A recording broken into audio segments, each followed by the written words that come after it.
Le renard, le trompeur parfait. En 2019, dans les forêts de Finlande, un chasseur expérimenté a trouvé un renard allongé sur le sol. Il ne bougeait pas. Il ne respirait pas. Il était complètement rigide. Le chasseur l'a mis dans un sac, l'a bien attaché et a commencé à marcher vers son camion. 2 heures plus tard, il a ouvert le sac. Il était vide. Le renard était parti. Il n'était pas mort. Il ne l'a jamais été. Il attendait. Cela s'appelle la thanatose, la simulation de la mort. Et le renard le fait si convaincante qu'il trompe même des chasseurs ayant des décennies d'expérience. Aujourd'hui, nous parlons d'un animal qui sait mentir. Mais ce n'est que le début. Le renard est un animal qui ne trompe pas seulement les chasseurs. Il trompe les loups, les aigles, les corbeaux, et de ses congénères et les scientifiques qui tentent de comprendre exactement comment fonctionne son cerveau. Aujourd'hui, nous allons décomposer chacune de ces astuces une par une. Une clairière forestière à l'aube. Une silhouette rougeâtre se déplace entre les arbres. Prudente, presque silencieuse.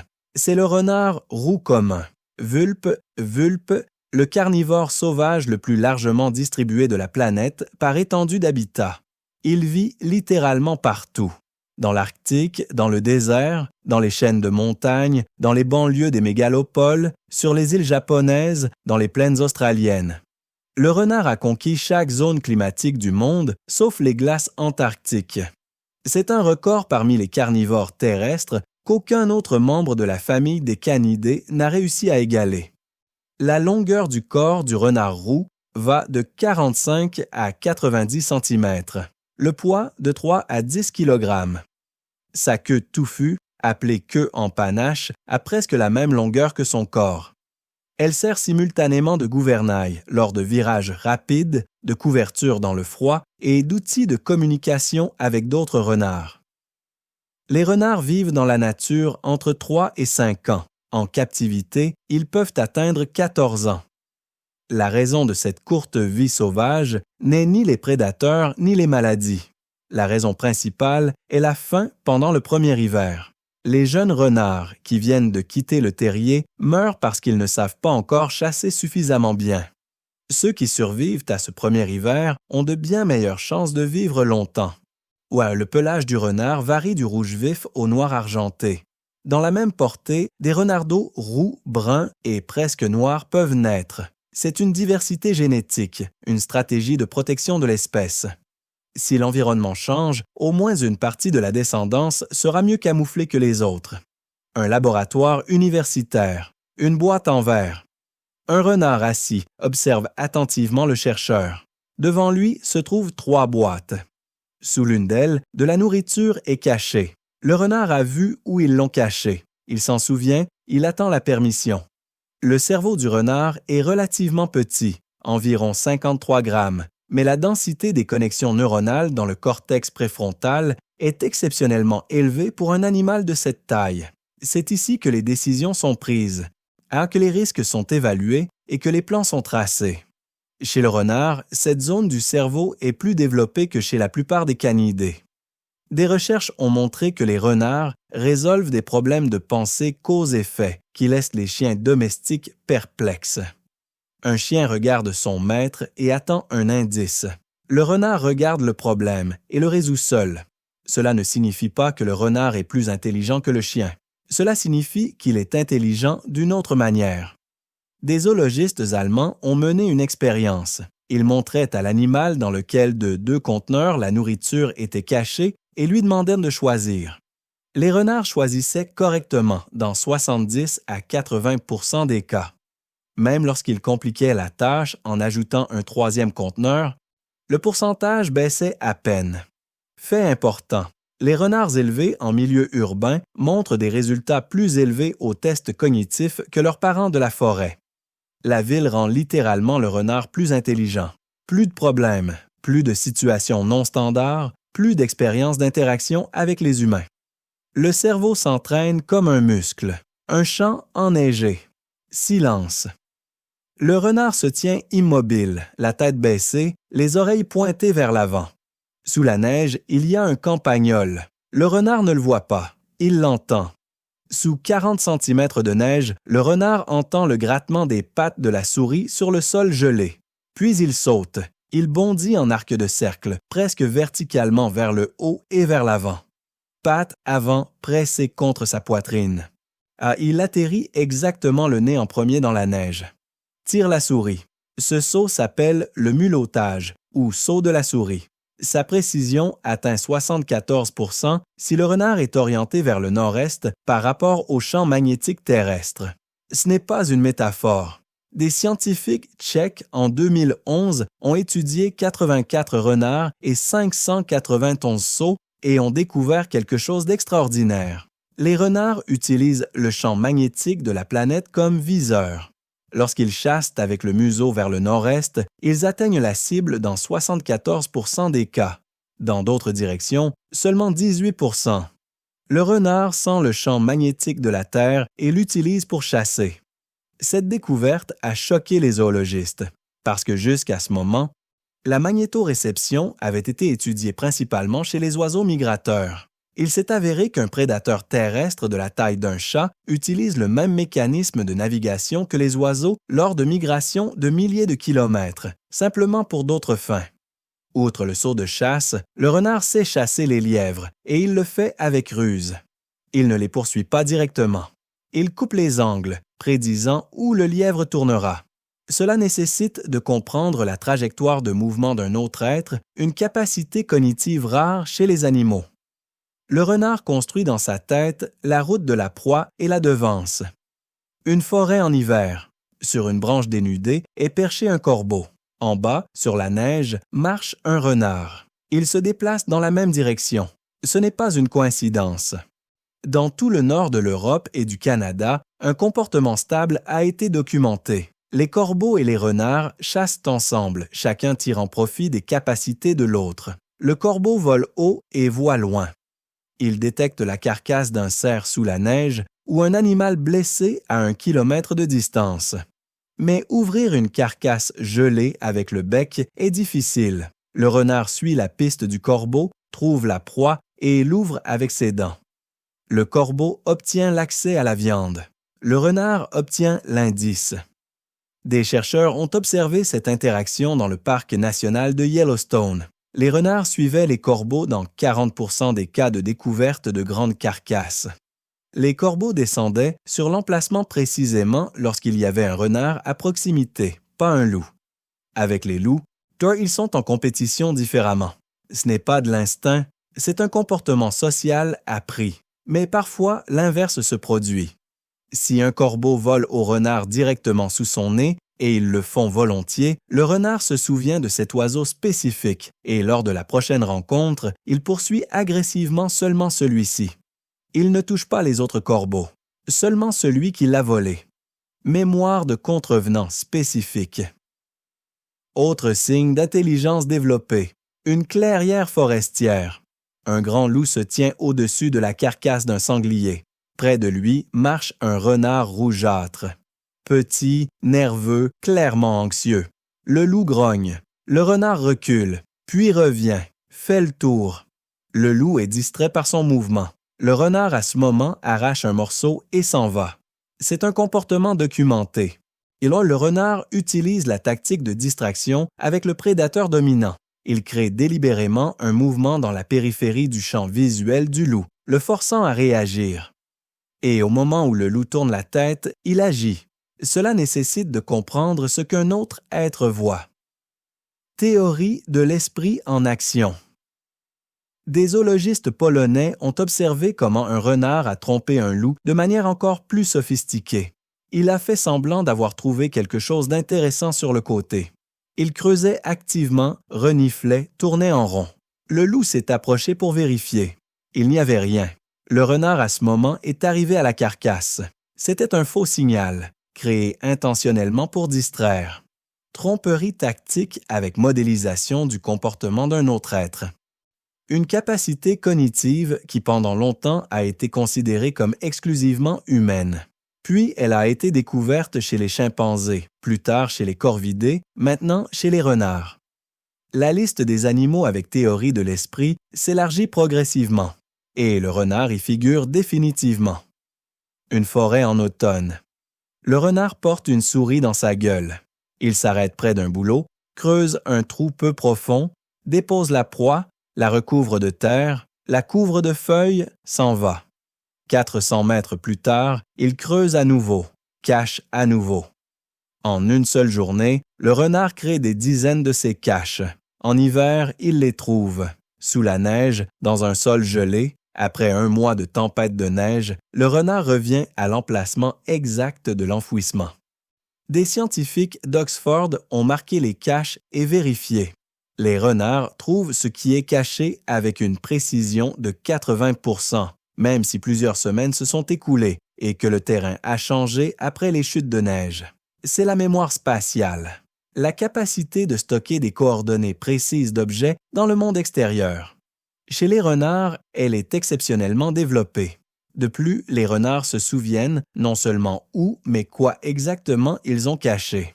Si, à côté de la cache avec une souris, il y a une cache avec un scarabée, le renard va d'abord à celle de la souris en période de faim et à celle du scarabée quand il n'a pas si faim.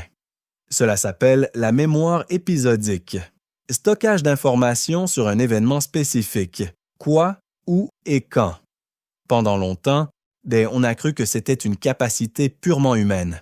Puis, elle a été découverte chez les geais, oiseaux de la famille des corvidés, et plus tard chez les renards. Le cerveau a de nouveau trouvé des chemins alternatifs vers les mêmes résultats, la pente d'une colline au bord de la forêt. Dans la terre, il y a une entrée ronde et soignée d'environ 20 cm de diamètre, à proximité de la terre fraîchement creusée et plusieurs ouvertures supplémentaires. C'est un terrier de renard. De l'extérieur, il semble modeste. À l'intérieur, c'est une construction d'ingénierie complexe. Le terrier du renard roux a en moyenne 3 à 5 entrées, plusieurs chambres habitables à différentes profondeurs, des canaux de drainage et des conduits de ventilation. La longueur de tout le système de tunnels peut atteindre 10 à 15 mètres. Les terriers les plus anciens, que les renards occupent génération après génération, deviennent de véritables labyrinthes allant jusqu'à 40 mètres de long.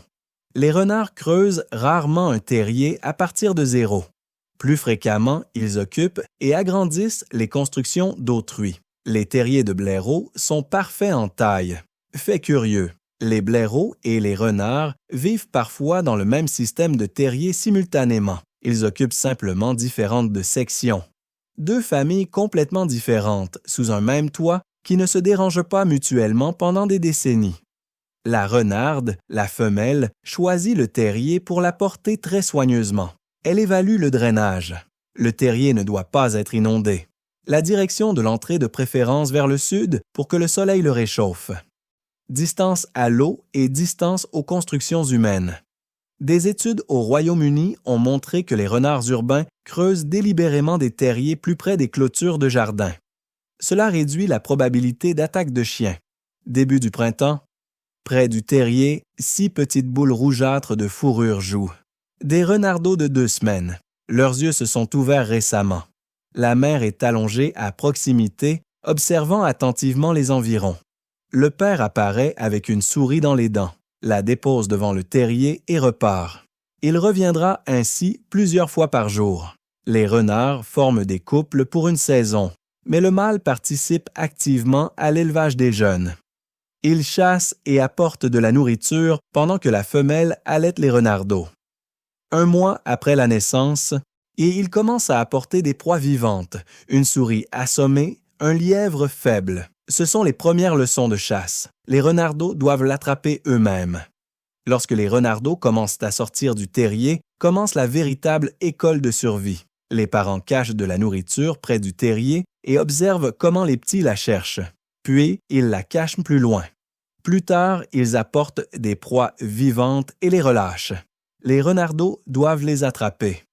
Ce n'est pas un jeu occasionnel. C'est un enseignement structuré de compétences. À l'automne, les renardeaux sont complètement indépendants.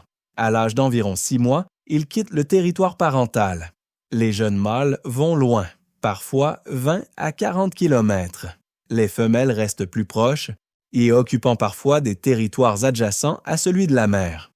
Des cas ont été documentés où des filles aidaient la mère à élever la portée suivante, apportant de la nourriture à leurs demi-frères et sœurs. Une forêt nocturne, obscurité, silence, et soudain un son qui glace le sang dans les veines. Quelque chose entre le cri d'un enfant et un hurlement. Aigu, perçant, répété plusieurs fois. C'est un renard. Son cri pendant la saison des amours est l'un des sons les plus effrayants de la nature sauvage des climats tempérés. Le répertoire du renard comprend plus de 40 sons différents. C'est l'un des vocabulaires vocaux les plus riches parmi les carnivores terrestres de taille comparable. Différents sons transmettent différentes informations. Avertissement de danger, appel aux partenaires, signal aux jeunes de se cacher, doigt menace envers un étranger sur le territoire, son de joie lors de la rencontre avec un compagnon. Les renards aboiment de manière complètement différente selon la situation. Des scientifiques de l'Université d'Exeter ont enregistré et analysé plus de 700 sons de renards roux et ont découvert que des chercheurs expérimentés sont capables de déterminer le sexe, l'âge et l'état émotionnel de l'animal uniquement par la voix. Le renard parle littéralement, si vous connaissez la langue. Les renards urbains ont modifié leur répertoire vocal au fil du temps.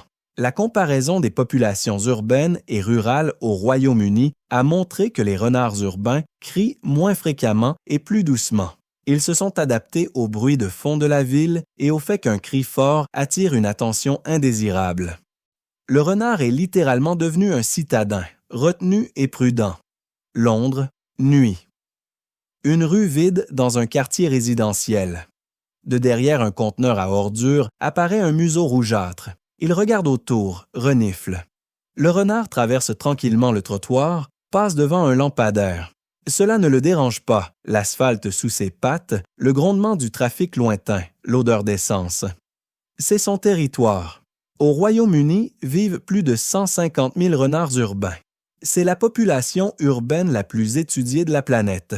Les renards londoniens sont si habitués aux gens que les chercheurs peuvent s'approcher d'eux à 2 mètres sans aucune réaction. Le renard regarde, évalue, décide qu'il n'y a pas de menace et continue ses affaires.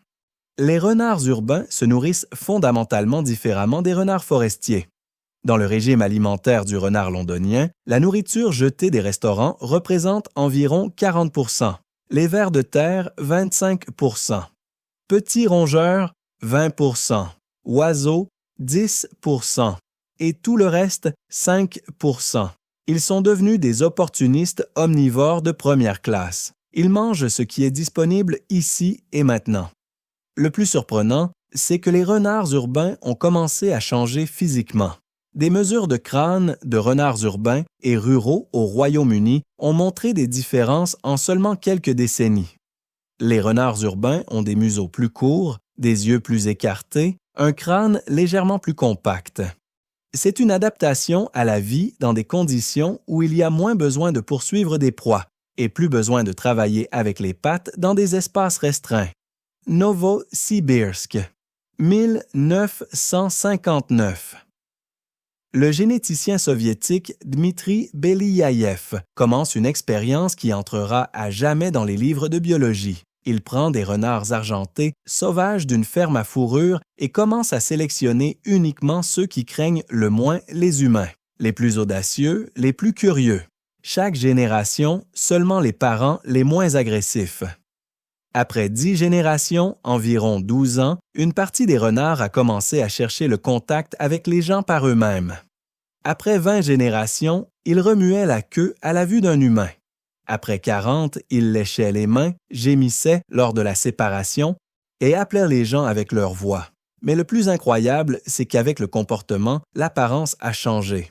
Les oreilles ont commencé à tomber, la queue s'est enroulée, des taches blanches sont apparues sur le visage et le corps. Le pelage a changé, le crâne s'est raccourci, le cerveau a diminué. Tout cela s'est produit sans aucune sélection pour l'apparence, seulement pour le comportement. Cela s'appelle le syndrome de domestication. Les mêmes changements, oreilles tombantes, taches, queue enroulée, cerveau réduit, sont présents chez tous les animaux domestiques.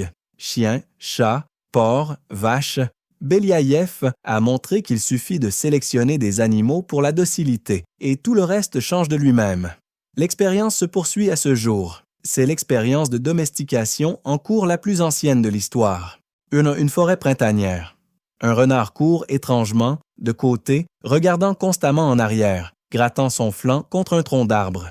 Fourrure en touffe, peau enflammée. C'est la gale sarcoptique, un acarien de la gale. L'une des causes les plus courantes de mort de renards dans la nature.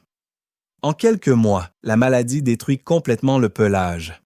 Un renard sans fourrure en hiver est une tragédie. Il ne peut pas conserver la chaleur, ne peut pas chasser aussi efficacement, perd son camouflage. Dans les villes, la gale décime périodiquement des populations entières. Puis elles se rétablissent. Les renards qui survivent à la maladie développent une immunité partielle. C'est une sélection lente, cruelle, mais efficace. Outre l'acarien, les renards sont un réservoir de rage en Europe. C'est un problème sérieux. Dans les années 90, l'Allemagne, la France et la Suisse ont mené un programme à grande échelle. Ils larguaient depuis des hélicoptères des appâts avec un vaccin contre la rage directement dans les forêts. Les renards les trouvaient, les mangeaient et se faisaient vacciner sans une seule injection. Le programme a si bien fonctionné que la rage du renard en Europe occidentale a pratiquement disparu en 15 ans. C'est l'un des exemples les plus réussis de vaccination de masse d'animaux sauvages de l'histoire. Israël, 2011. Des archéologues fouillent une sépulture datant d'environ 16 500 ans. À côté des restes humains se trouve un squelette de renard. L'animal a été manifestement enterré intentionnellement avec l'humain. C'est la plus ancienne preuve connue du lien entre l'humain et le renard, dans des milliers d'années plus vieux que les premières sépultures avec des chiens. Les renards apparaissent dans la mythologie de pratiquement tous les peuples qui ont vécu à leur côté. Dans la culture japonaise, le renard, kitsune, est un être aux capacités spéciales, un intermédiaire entre les mondes. Les Japonais croyaient que le renard pouvait prendre forme humaine et qu'avec l'âge, il lui poussait des queues supplémentaires, signe de sagesse et de pouvoir. Le culte du renard au Japon existe depuis plus de 1000 ans. Dans le nord de l'Europe, le renard est un symbole de ruse et de survie. Dans les sagas scandinaves, le renard n'est jamais le plus fort, mais il s'avère toujours vainqueur. Il ne se bat pas, il joue mieux. C'est une observation précise du comportement réel de l'animal auquel les peuples ont donné un sens symbolique avant même l'apparition de l'écriture. Les peuples du nord du Canada et de l'Alaska considérèrent le renard comme un esprit guide qui aidait les chasseurs à lire la neige et le vent, probablement parce que les traces de renard dans la neige montrent vraiment où se cache la proie. Renards et humains dans la toundra étaient en compétition pour les mêmes animaux et se donnaient involontairement des indices sur où chasser. La toundra arctique, espace blanc jusqu'à l'horizon. Le vent porte la neige presque horizontalement, température de moins 70 degrés. À travers cet enfer blanc marche un être blanc, un renard arctique, presque invisible sur la neige. Il cherche de la nourriture là où il semble qu'il ne peut pas y en avoir. Le renard arctique est une espèce séparée, Vulpes lagopus. Il supporte des températures allant jusqu'à moins 70 degrés. C'est un record parmi les mammifères. Sa fourrure est l'un des isolants naturels les plus efficaces de la nature. La densité du poil est le double de celle du renard roux. Les pattes sont couvertes de poils denses en dessous. C'est à la fois une isolation thermique et un revêtement antidérapant sur la glace. En été, le renard arctique est brun ou gris. En hiver, blanc comme neige. Le changement de couleur prend plusieurs semaines 2 fois par an. C'est l'un des systèmes de camouflage saisonniers les plus parfaits parmi les mammifères. Les photographes attendent des heures le renard arctique sur la neige et ne peuvent pas trouver l'animal qui est assis à 1 mètre de l'objectif. Dans les années de disette, les renards arctiques suivent les ours polaires. L'ours chasse les phoques, mange le meilleur, laisse le reste. Le renard ramasse ce qui reste. Il peut suivre l'ours pendant des dizaines de kilomètres. C'est risqué. L'ours peut se retourner et tuer le renard. Mais le renard y va quand même. La faim est plus forte que la peur. Écosse, une maison de campagne. Le propriétaire arrive le matin au jardin et ne peut pas comprendre ce qui se passe. Ses baskets qu'il a laissées près du porche ont disparu. Le lendemain, les gants de jardin, puis les pantoufles. Une semaine plus tard, un canard en caoutchouc de la salle de bain qu'il a laissé sur le porche pour sécher.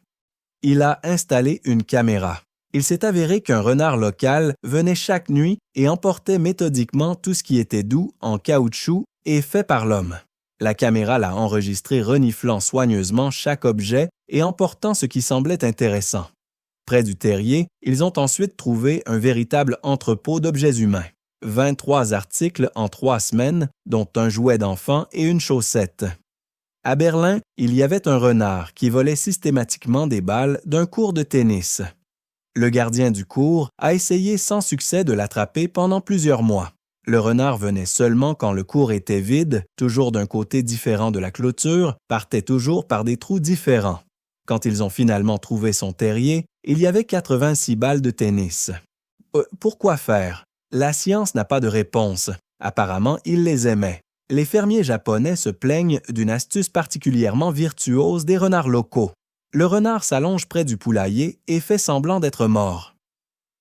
Les poules, créatures incroyablement curieuses, commencent à s'approcher de plus en plus près pour examiner l'objet rougeâtre incompréhensible. Lorsque la distance devient appropriée, le renard se lève. La chasse est terminée. C'est une véritable embuscade avec un appât de lui-même. Un parc nocturne. Un renard parcourt les limites de son territoire.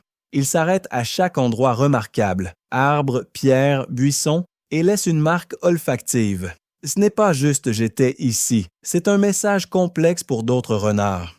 Qui, quand, dans quel état de santé, de quel sexe, si la femelle est prête à s'accoupler. Le territoire du renard roux dans la forêt va de 2 à 10 km².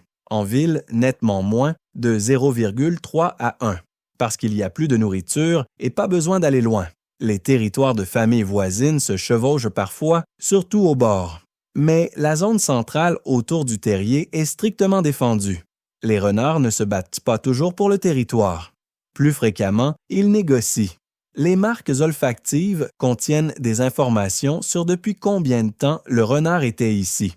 Et le voisin expérimenté comprend. Si la marque est fraîche, le propriétaire est proche. Mieux vaut ne pas s'introduire. Si elle est vieille, on peut passer. C'est un système d'information sans contact direct qui réduit le nombre de conflits et de blessures. À fait intéressant. Lorsqu'un renard meurt ou abandonne le territoire, les renards voisins le sentent par la disparition des marques fraîches. Le nouveau propriétaire arrive, étudie les anciennes cartes olfactives et commence à remarquer le territoire par-dessus. Cela prend plusieurs jours. Transition de pouvoir sans une seule confrontation. Un laboratoire universitaire. Une cage. Un renard voit pour la première fois un grand miroir. Première réaction, agression. Il grogne à son reflet, contourne le miroir par derrière, cherche l'intrus. Puis une pause. Il incline la tête. Le miroir s'incline aussi. Le renard fait un mouvement brusque avec la patte. Le reflet fait de même. Quelque chose change dans son regard. Le test de reconnaissance de soi dans le miroir est un outil standard de la science cognitive. Une marque est placée sur l'animal à un endroit qu'il ne peut pas voir sans miroir. Puis, le miroir est donné, et on observe s'il essaie d'enlever la marque. Si oui, cela signifie qu'il comprend que dans le miroir, il se voit lui-même. Le test a été réussi par les chimpanzés, les dauphins, les éléphants, les orques, certains oiseaux corvidés. Les données sur les renards sont ambiguës. Le test classique avec marque, ils ne le réussissent pas aussi proprement que les primates, mais ils démontrent un comportement que les scientifiques appellent auto-orienté. Ils utilisent le miroir pour examiner des parties du corps qu'ils ne pourraient ne pas voir autrement. C'est un résultat limite qui continue d'être étudié. Ce qui est connu avec certitude, c'est que les renards ne perçoivent pas leur reflet comme une menace longtemps. Après les premières minutes de confusion, ils perdent l'intérêt pour l'étranger qui ne sent pas. L'odorat est plus important que la vue. Une créature sans odeur n'existe pas. C'est un modèle de perception de la réalité fondamentalement différent de celui des primates. Une prairie en été. Un jeune renard lance une souris en l'air. La souris n'est plus vivante. Le renard l'a attrapée il y a 1 minute. Mais le renard la lance à nouveau, l'attrape avec la patte, la lance encore. Cela continue plusieurs minutes. Il n'a pas faim. Il joue avec la nourriture, littéralement, et ne ressent rien d'étrange à ce sujet. Les renards jouent tout au long de leur vie, pas seulement dans l'enfance. Cela les distingue de la plupart des prédateurs qui abandonnent le comportement ludique en atteignant la maturité sexuelle. Les renards adultes jouent entre eux, avec les jeunes, avec des objets qu'ils trouvent et parfois avec des chiens. Intentionnellement. Sur Internet, il existe des centaines de vidéos où un renard dans un parc urbain ou un jardin provoque clairement un chien domestique au jeu. Il fait une révérence de jeu, pattes avant en bas, arrière en haut, saute en arrière, revient. Certains chiens acceptent le jeu, d'autres non. Le renard distingue clairement les réactions et aux signes d'agression réelle part immédiatement. Les chercheurs considèrent le jeu chez les animaux adultes comme un signe de complexité cognitive. Il nécessite un surplus de ressources. S'il n'y en a pas, si tout le temps va à survivre, on ne peut pas jouer. Seuls ceux qui ont quelque chose au-delà du minimum nécessaire peuvent jouer. Le renard a ce surplus. Il sait vivre avec une marge, une pente de montagne enneigée. Un renard descend la pente en courant. Soudain, il s'arrête brusquement, se retourne et roule sur le dos en descendant. Se relève, grimpe quelques mètres et roule à nouveau. Cela dure plusieurs minutes. Puis il s'en va et fait autre chose. Ce comportement a été observé plusieurs fois. Les renards glissent sur les pentes enneigées exactement comme décrit chez les corbeaux, pour le processus lui-même, sans bénéfice pratique. Simplement parce que apparemment c'est agréable ou intéressant ou parce que le renard peut, et donc le fait. En Finlande, un renard pendant plusieurs semaines allait à un lac gelé et roulait avec la patte une pierre sur la glace. Comme ça, la pierre glissait, le renard la suivait, la poussait à nouveau, observait comment elle glissait. Un photographe local l'a enregistré en vidéo. Les zoologistes ne peuvent donner d'autre explication que celle-ci. Le renard trouvait cela intéressant. Intérêt pour les objets pour l'objet lui-même, pas pour la nourriture. Signe de curiosité comme trait indépendant. Chez la plupart des animaux, l'intérêt est dirigé vers la survie. Le renard est parfois simplement curieux parce que le cerveau a besoin de nouveaux stimuli et les cherche. C'est la dernière chose que je veux vous dire. Un être avec de la curiosité n'est pas simplement un animal. C'est quelque chose de plus. Une lande en Angleterre. Un lapin est assis au bord de son terrier en mâchant de l'herbe. À 30 mètres, il y a un renard. Il s'allonge à plat, se dissolvant presque dans l'herbe. Il commence à ramper lentement, sans un seul mouvement brusque. Le lapin regarde dans sa direction. Le renard se fige. Le lapin se calme. Le renard continue à ramper. Cela s'appelle l'approche furtive, chasse par approche. Le renard peut rester immobile plusieurs minutes si le lapin regarde directement et continuer le mouvement lorsqu'il détourne le regard. Cela nécessite un suivi précis du vecteur du regard d'un autre animal et la compréhension de quand il est dans la zone morte de perception. Les lapins, pour leur part, ont évolué aux côtés des renards pendant des millions d'années. Ils savent reconnaître l'odeur du renard à plusieurs centaines de mètres et se mettre en alerte, se figer en détectant une menace.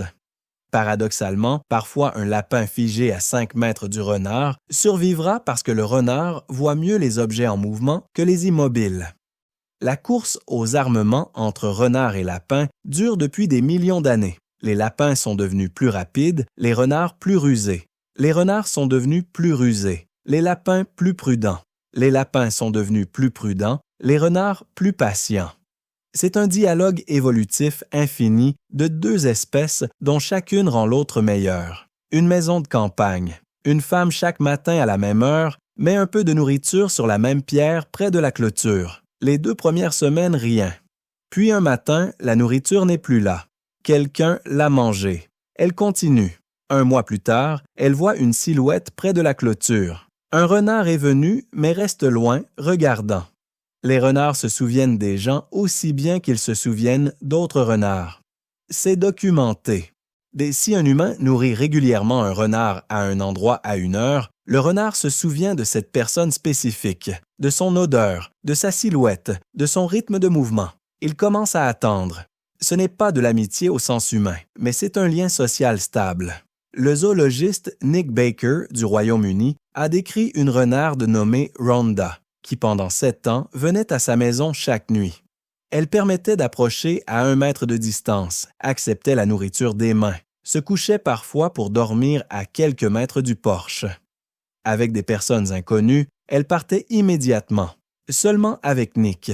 Si vous voulez vous lier d'amitié avec un renard sauvage, ne faites pas de mouvements brusques, ne regardez pas directement dans les yeux, cela est perçu comme une menace. N'essayez pas de vous approcher en premier, mettez de la nourriture et partez. Progressivement, la distance se raccourcira d'elle-même. Le processus prend des semaines et des mois, mais le résultat est la confiance d'un être qui vit dans un monde où 1 sur 2 veut l'attraper. Cela vaut beaucoup. Une forêt en hiver. Un renard se déplace lentement, le nez presque collé au sol.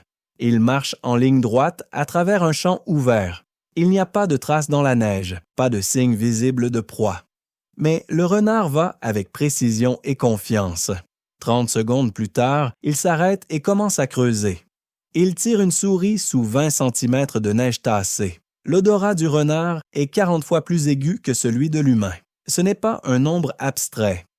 Cela signifie que le renard sent une souris à travers une couche de neige et de terre gelée. Il sent un renard qui est passé ici il y a 3 jours. Il sent la trace d'un humain 12 heures après que l'humain soit parti. L'odorat est son principal canal d'information sur le monde. Le nez du renard contient environ 300 millions de récepteurs olfactifs. Les humains en ont 5 à 6 millions. Le renard vit dans un monde rempli d'informations olfactives d'une densité que nous ne sommes tout simplement pas en mesure d'imaginer. Chaque endroit, chaque être, chaque objet a une trace olfactive unique. Le renard lit ce monde, comme nous lisons un texte. Expérience curieuse.